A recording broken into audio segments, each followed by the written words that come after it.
students, welcome back to my channel. In today's video, you are going to learn about the sporophyte of sphagnum. In the previous video, you learned about the fertilization process. Yes, so what was the product of fertilization that you got? It was a diploid zygote. You remember? Now, as soon as the zygote is formed, the gametophytic phase ends and the new sporophytic phase begins. Now, in case of sphagnum, we get archegonial branch and antheridial branch separately. Okay. Now, since the zygote is formed in the archegonial branch and the zygote will develop into sporophyte, so the development of sporophyte takes place at the archegonial branch. So now, let's begin today's video. See the diagram given at figure A. What do you see here? Here you see a sporophyte. Okay, this is the sporophyte or sporogonium held at the archegonial branch. Now this archegonial branch is known as pseudopodium. Okay, below the archegonial branch you'll find certain kind of leaves. Okay, these leaves are known as pericytial leaves. Now, in order to know the structure and development of sporophyte of sphagnum, we have to concentrate on the longitudinal section of the sporophyte. Okay, so when we do a longitudinal section or LS of the sporophyte, mature sporophyte, we get a structure like this. That is the figure B. Okay, now let's see the structure in details. Okay, this is the entire sporophyte. Normally, a sporophyte contains three parts. What are they? They are the foot, seta and the capsule. In sphagnum, we find all the three parts. Okay, so let's begin from the lowermost part. The lowermost part is known as the foot. Okay, foot is the bulbous or swollen portion. Above the foot, there is a seta. But do you find a very visible kind of seta here? No, right? The seta is a compressed, inconspicuous neck-like structure. Okay, so in case of sphagnum, the seta is not very clear. Okay, and it will form a neck-like compression. Okay, what is above the seta? Above the seta is this whole spherical structure known as capsule. Okay, in case of sphagnum, the color of capsule is black or dark brown in color.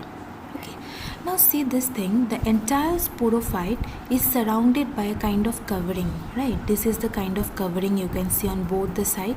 What is the name of this covering? The name of this covering is calyptra.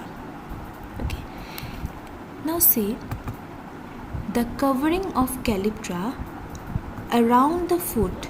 This thing, the covering of calyptra around the foot is known as vaginula. So you must remember the terms calyptra and vaginula very clearly. Now what you find below the sporophyte? Below the sporophyte you find certain kind of leaves known as pericytial leaves. Okay, now what is this thing known as, this elongated structure? It is the archegonial branch. Okay, where it is found? It is found at the base of the sporophyte. Now what is the name of this archegonial branch holding the sporophyte? Its name is pseudopodium. Okay, its name is pseudopodium. So this structure is a bit complicated, but it will be quite easy if you clearly understand. Okay, you must remember the terms very clearly, right? Okay, now see, now we will concentrate on the capsule. Okay, the capsule in longitudinal section, just like the previous diagram, just here I have cropped out the capsule part. Okay, for clearly understanding. Now the LS or the longitudinal section of the capsule shows three different parts. You see this green colored part? Okay, I have just marked it different colored so that you can understand. Okay, this green colored part is the outermost, right? Its name is jacket. This yellow color part is the middle one. Okay, its name is spore sac. This purple colored structure, dome shaped structure, is the innermost. Its name is columella. So what can we say?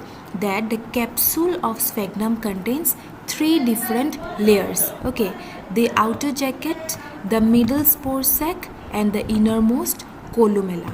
Okay, you have to remember the structure of columella. What is the structure? It is dome shaped, right? Okay, now you see this blue colored portion. What is this? It is a circular biconvex disc shaped lid, a kind of opening. Okay, this structure or this lid like structure is known as operculum. Where it is present at the top of the jacket. Now this green color is the jacket. At the top of this jacket we find this operculum.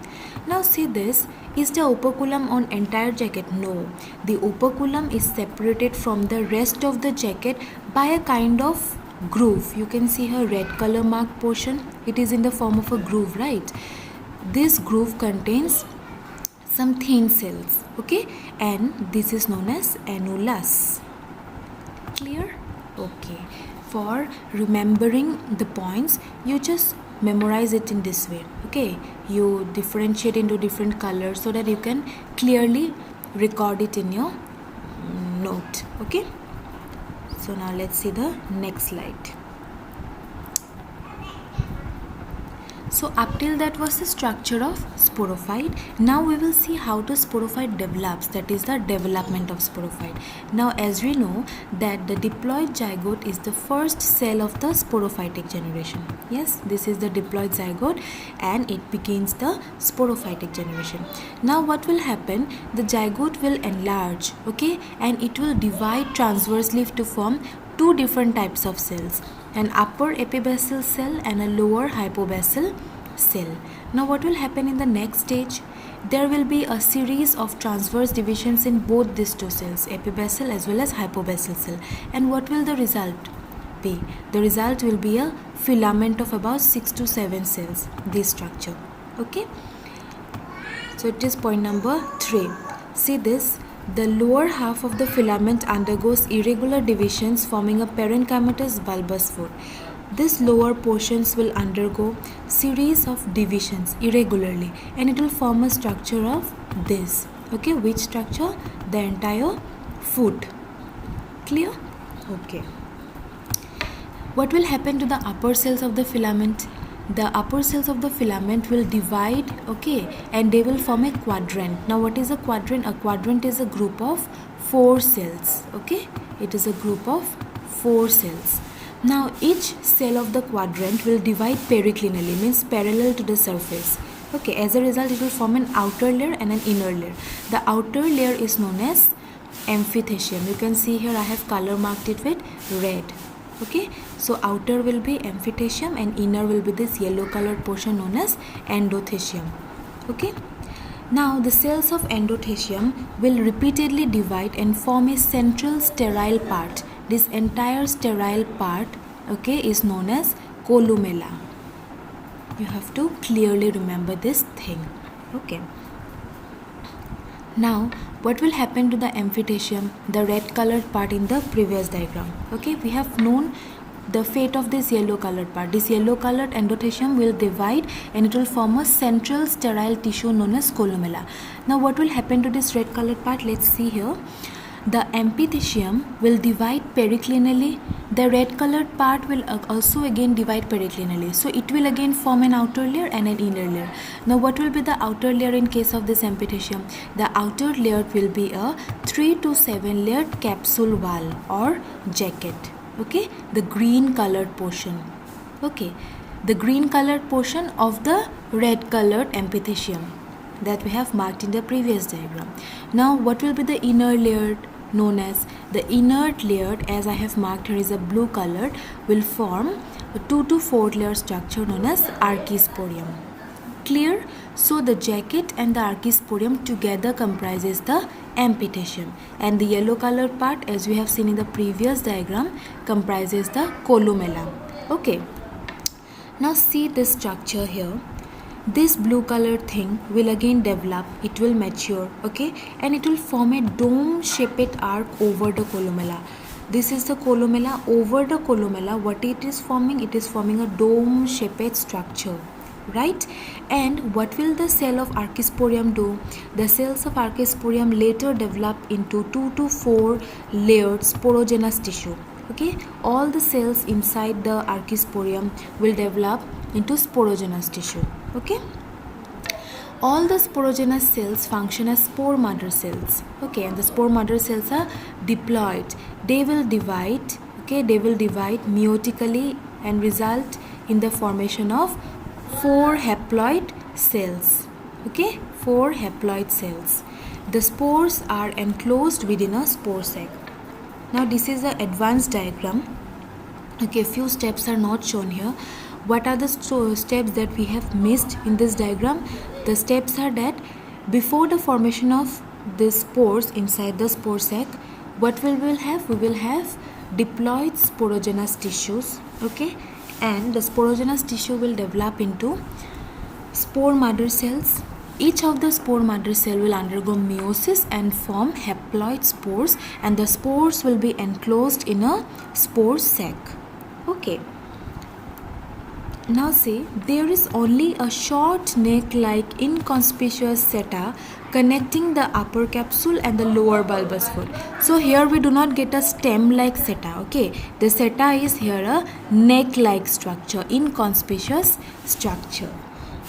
So this was about the structure and development of sporophyte in sphagnum. I hope that it is very clear to you all. Okay, now let's see the dehiscence of capsule.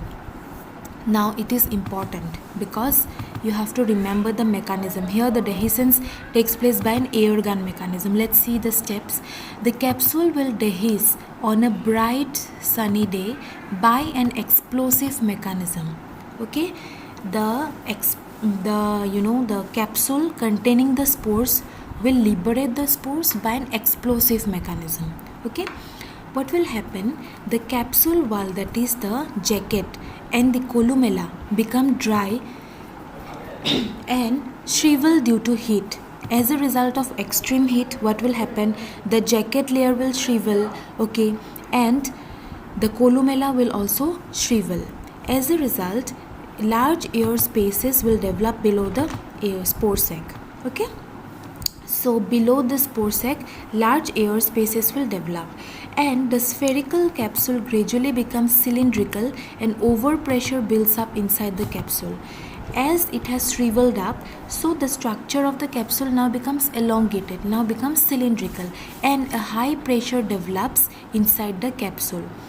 When the high pressure develops, the operculum will burst open. Okay, this operculum will burst open through the annulus. Since the annulus consists of thin cells, so the operculum will be broken up. Okay, through this annulus.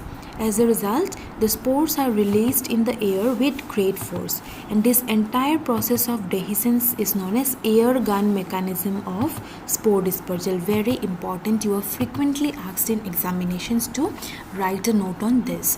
Okay students, so this was about today's video. I hope that it is clear to you all, and if you like my videos, then please subscribe the channel if you have not yet done, and share it among your friends.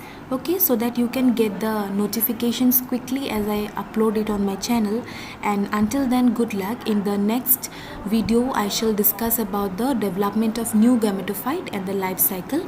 With that we will end the sphagnum, and from the next videos onward we will start new genus. Okay, thank you very much.